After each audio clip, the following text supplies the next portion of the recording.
మీ కొరకు నియమించిన క్రీస్తు యేసును ఆయన పంపునట్లు మీ పాపములు తుడిచివేయబడు నిమిత్తము మారు మనసు నొంది తిరుగుడి అంటున్నాడు. ఇక్కడ దేవుని వాక్యం ఏమంటుందంటే మీ కొరకు నియమించిన క్రీస్తు యేసును ఆయన పంపినాడు.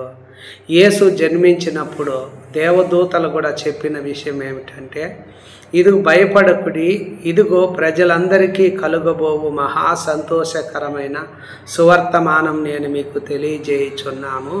అదేమనగా దావీదు పట్టణమందు నేడు రక్షకుడు మీ కొరకు పుట్టి ఉన్నాడు, ఈయన ప్రభువైన క్రీస్తు అని చెప్పబడింది. కనుక యేసుని ఈ లోకంలో జన్మించింది మన కొరకే పుట్టాడు అనే విషయాన్ని మనము తెలుసుకోవాలి.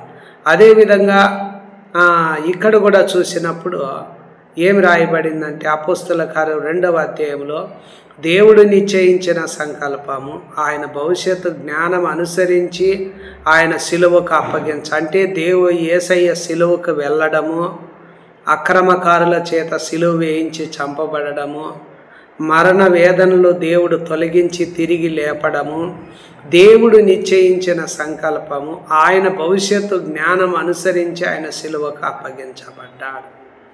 మన అపోస్తల కార్యం 2:36లో మీరు సిలువ వేసిన యేసునే దేవుడు ప్రభువుగాను క్రీస్తుగాను నియమించెను, ఇది ఇశ్రాయేలు వంశమంతయు తెలుసుకోవాలి. మనం ఏ యేసును సిలువకు 6 దినాల ప్రజలు వేశారో ఆ యేసునే దేవుడు ప్రభువుగా క్రీస్తుగా మన కోసము నియమించాడు అని రాయబడింది.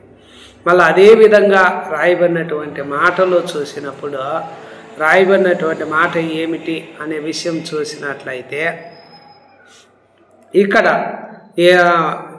పేతురు గారు ఏమంటున్నారంటే మీ కొరకు దేవుడు నియమించిన క్రీస్తు యేసును ఆయన పంపాడు.